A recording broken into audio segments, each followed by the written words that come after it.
You guys probably know that Deadlock Sonic sensor sucks to flank, but what if I told you you can use it for something much more OP? So instead of placing it for flank watch or at choke points where it's easily destroyed, you want to place it at the opening of choke points, where enemies rush in as now they're in an awkward position because they're mid push, which usually tunnel visions them, causing them to not focus on the trap and get stunned. So don't place it here on B main and ascent.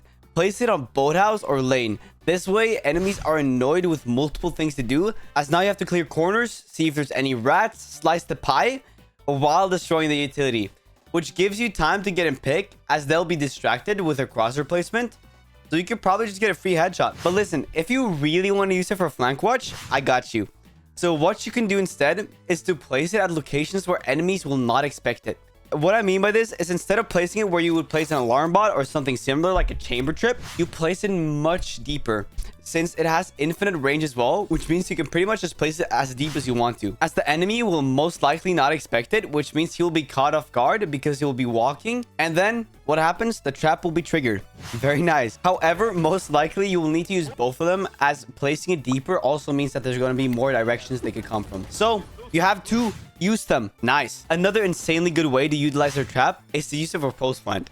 Basically, place it close to the spike where enemies will tap the fuse to try to fake it, as then the trap will be triggered, which usually means that it will get stunned because of the way the range of the stun works. But I want you to not place it very close to the spike, like on the box of the spike or something. Place it a little bit further out. That way they will focus first on the spike, and then they will get stunned by the trap, as they will not think about it. One last advanced tip you can do with the sonic sensor as well is you can place it at locations where enemies are forced to make sound. So what I mean by this is basically, let's say you're pushing down lane on ascent. Well, there's only one way to get down on ascent without using the silent jump, which they probably don't think about, and that is to drop down. And what happens when you drop down? You make noise. So place it at the bottom of lane where they have to jump down and make noise. Because what's going to happen is they're then going to get stunned by the trap, which means that you can peek out and probably get a free kill. Or at least it's going to stall them a little bit. Or you can use it on dish, on fracture, on drop, where they have to drop down. That's also a really good use case as well. So find these cheeky spots where you can use them, where enemies have to make noise in order to push something. While the wall is good for blocking off choke points and stalling for time, or just wasting ammo because of the new ammo changes, you can also use it for something much more aggressive and much more fun. You can use it to trap people at both choke points, where you can Odin spam them like here on B main ascent, or at default plant spots where one little nice molly will say goodbye to them. So abuse these. I have a video on lineups on these. Make sure to check them out because they're really fun to use. Another really good use case for the wall is if you use it in sync with the sonic sensor. What I mean by this is basically just place it at a choke point where enemies will have to destroy it, and then you simply place a sonic sensor behind the wall so that when they start breaking the wall, they get stunned and basically they will get stalled for longer.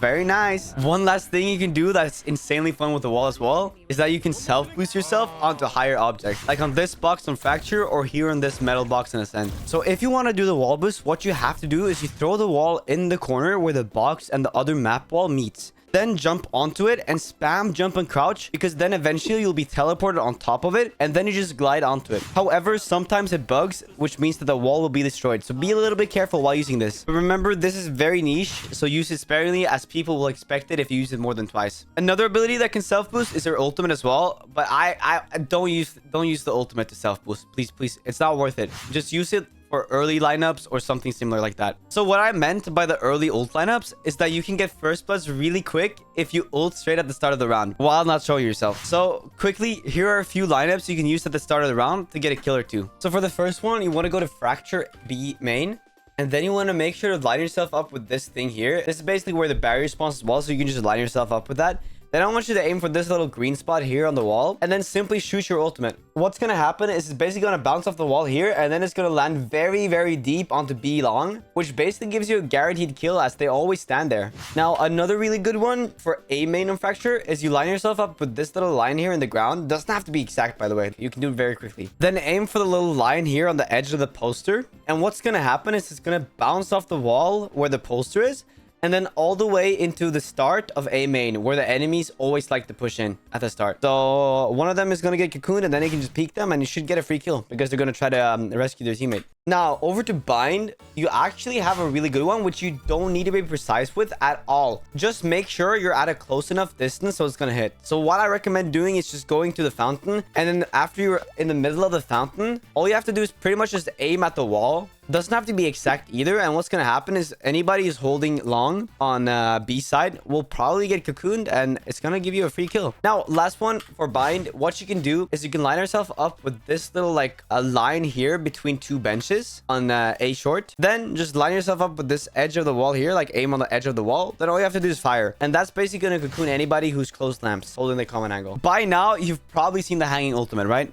Where you shoot the ult at the ceiling in order to make them die of fall damage, right? If they break it. But what if I told you we can make it even better? So the normal hanging ultimate goes very slow, right? So what you want to do instead is to get max distance on it. So that way, only the head is hit, but that will still count as them being cocooned. Since the way Deadlock's ultimate works is that the longer the distance, the faster they travel on the little line. So if you use it at max distance, they will reach the top much quicker, which means that even if they destroy it early, they're still gonna die of fall damage. Very nice. So hopefully these tips help you, as these are some really fun things you can do with her. And I think while she's not very good in game right now, I think if you use these, you're probably gonna have a fun time. So use these. Take care, guys. Goodbye. Boney out.